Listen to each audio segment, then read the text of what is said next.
first edition of me pushing in Legends League. And let's start us off with E-Dragons. Yes, sir, that's what we're going to be running. So here we go. We put the Queen, King, and the Siege Barracks on one side. E-Dragons in the middle, followed by the Minion Prince and the Grand Warden. Early totems across the board. We're going to use those balloons there to snipe out the air defense. Rocket balloons, and basically just rage into the core with the Eternal Tome. At this point, you can see I've pretty much wasted all my totems. That's because most of the hard defenses were early in the raid, which is why I chose to come from that side. Lucky bit of gameplay here that Revenge Tower sits on 1 health for what seems like forever and just wrecks my troops. Luckily for me, once the Warden goes down, the Sneezy ends up taking down that Revenge Tower. Now, I think the super minions would have gotten it anyways, but a little bit of luck, giving me my first 3-star of the day. Happy with that, and off to a great start. I will say, a little nervous doing these attacks, just because I know they have to go up on YouTube. It definitely impacted some of my raids, as you'll see, but Good hit. Let's move on to the next one. Alright, so next one here. I see that this multi-gear tower is kind of stuck in the outside of the base of the Queen. I'm going to use 2 totems, 2 E-Dragons, and a Rage just to take down that corner. And then I'm going to put the Queen and King with the Siege Barracks up on the top side. I did that because there's not a lot of damage up there, and I can break my King and Queen into that long shot compartment, which allows them to take it down pretty easily without it wrecking my troops. I dropped the skeleton spell in the middle of the base. I don't know if it really did much. I think I need better placement on that. The E-Drag split up, which is actually a little better in the terms of how you want your E-Dragons to go, but I think I really missed the value of the skeleton spell at the end of this raid, and I end up actually failing. I just didn't get the value, and my E-Dragon on the bottom didn't get enough funnel. And as you can see, I've got 4 E-Dragons in the Warden basically working on trash buildings, while my Minion Prince and other main part of the army is getting trashed in the core. So, I don't know. I might have approached this base from the wrong side. There was a very nice dead zone. It's kind of right between the 9 and 12 o'clock area, and it just forced my troops around it, and it did a really good job. I think if I was to do it again, I would have come in from the 6 to 9 compartment and actually attack that base from there. So 95%, still good cups, 31. We move on to the next one. Now this is an old base. We used to see this base a lot, I think, at Town Hall 17, so they've just updated it for Town Hall 18.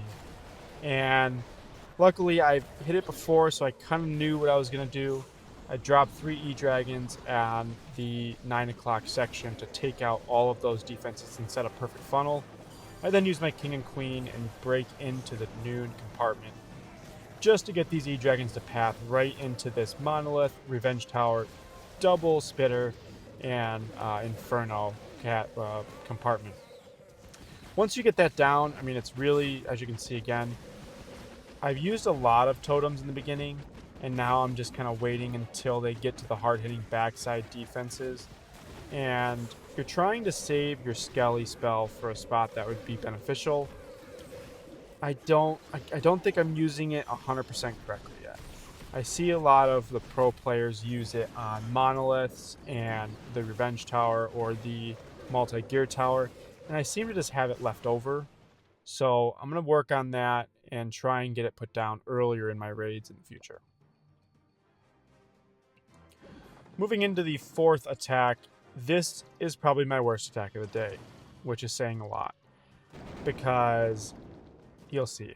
But I have seen people hit this base with E-Dragons 100 times. And so I knew the plan going in, and I just failed to execute it. I placed this E-Dragon over here at 9 just a little too early. And why I say that is because you want to wait until this Flame Flinger gets to that multi-archer tower, because then the value is there and the funnel is set. I put it too early, which ends up making me rush my deployment of E-Dragons, and I don't put down the Skelly spell again on the Monolith, so I have to drop the Totem. And I rage into that compartment, which is the right thing to do. But here's where I make my big mistake. I pop my Warden ability way too early. The E-Dragons haven't made it into the core yet. Some of them aren't even in the Warden ability. And now, once it wears off, they're just getting fried. I have to take a look back at some of the replays. I'm not sure if you're supposed to break the King and Queen into that Town Hall compartment. I did, and it ends up going poorly towards the end of the raid, but I don't think it mattered. The raid was basically over once I popped my Warden ability far too early. So, you can see I dropped the Skeleton spell on this Revenge Tower back here after I forgot to drop it earlier, and it's doing absolutely nothing. So, wasted that spell, and I have a King, a couple E-Dragons, and the Siege Barracks here, or the Flame Flinger, but they're not going to be able to get this taken care of. I think it ends about 95%, which is good, but considering how many times I've seen this hit and basically the plan, this should have been crushed. So, unfortunate. I take the 95% into my next attack, and we move on. 93%. Moving on to this next base, I like these style bases for E-Dragons. I feel like I can really set up a great funnel. So I get 2 E-Dragons on the 6 o'clock or 9 o'clock side, use a Rage. It's going to set out a perfect funnel. Queen, King, Siege Barracks at the top, and just spam E-Dragons in the middle. Now you're using a couple totems early to distract the heavy hurricane defenses. I actually dropped the Skeleton spell early this time on the Monolith, and early Warden ability for that raged up multi, scatter, and fire spitter compartment. Now, big mistake on my end here, and I get lucky, is I did not drop my Minion Prince. Should have been dropped to the main army. I thought I dropped him. Clearly, I just didn't. So, a little nervy still. I'm not attacking to the best of my ability. I'm going to get lucky with this one. It's going to 3-star. But it's going to be incredibly, incredibly close. When it should have been probably pretty crushed, overkill 3-star. But without my Minion Prince, he isn't able to use his ability correctly, basically using that Dark Orb on nothing important, when he could have been using it on the core of the base. As you can see, the Revenge Tower stays up. I still have 3 totems, so it looks okay. That long shot is a little scary.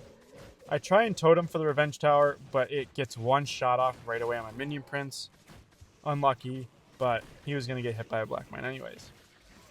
Now here's where it gets close, and I think I made a mistake.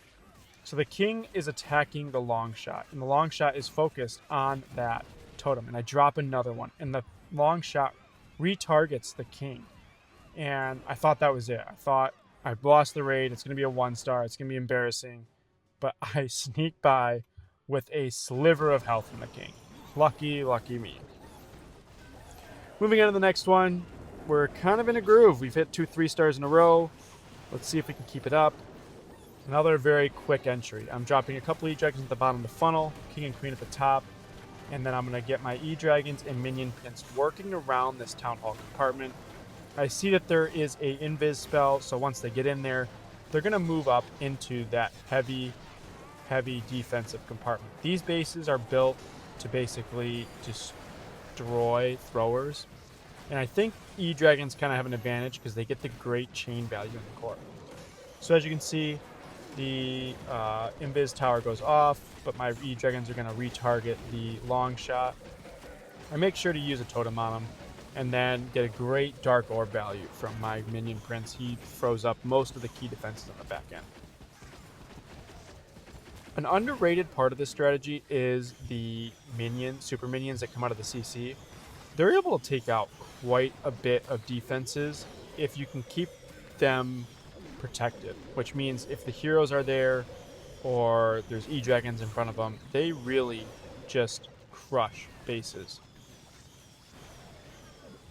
this one here, we've got a couple E-Dragons left, and we're going to clean up and finish with another 3-star. So we got 3 in a row. We're going into our our second to last attack. And this is another double rage base, which means, and pretty compact, which means it's going to be great for E-Dragons.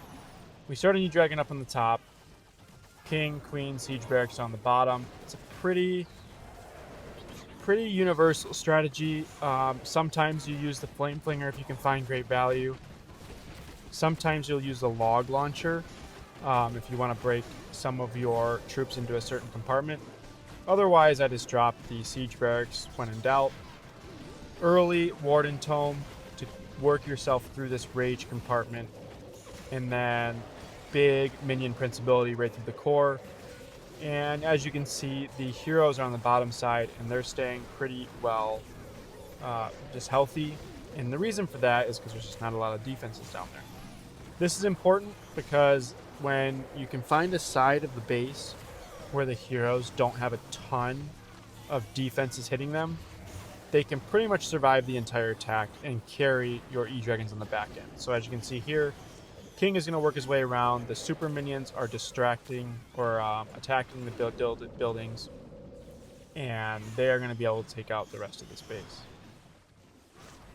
Moving on to the final attack, and you're thinking, hey, we're pretty good. We're at 261 right now. We can actually finish in a plus 300 day. I have a great Queen Arrow, takes out both sweepers, drop the King, drop 3 E-Dragons, and that was a terrible deployment. They all are going to go up the right. They are not going to go into where I want them to go. And as you can see, this CC is going to pull. 5 Headhunters come out, they get in the rage, and they absolutely obliterate my Minion Prince. Which scares me, so I deployed my Warden ability way too early. And yeah, you can see where this is going. Town Hall is on the opposite side of the base. My King and Queen have walked in, and my King is now somehow up at the 3 o'clock area, while my Queen is down at the 6 o'clock area working her way through.